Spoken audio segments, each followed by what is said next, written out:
What are those trees with white blooms all over them in the woods? And this is from Miss Elizabeth, Byhalia, Mississippi. You see them all the time, Walter. What are those? Well, I call them Bradford pears gone wild. It's basically wild pears. Yeah, that's what it pretty much is. Pretty much what it is, it's due to cross-pollination between the different callery pear varieties. That's what that is. When you see them out in the field, out in the countryside, there's a lot there in Shelby Farms. They have the glossy green leaves, right? But here's the deal. They have the 4 to 5 inch thorns. Yes. And some of them actually have a little fruit. And of course, guess what? The birds eat the fruit.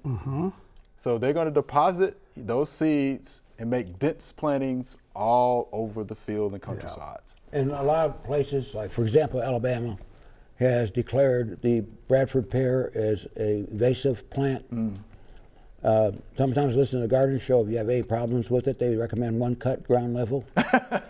One cut.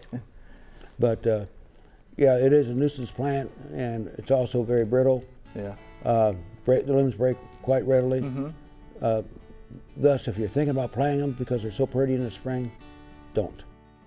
Thanks for watching. If you liked it, subscribe. We have hundreds of family plot videos for you to view.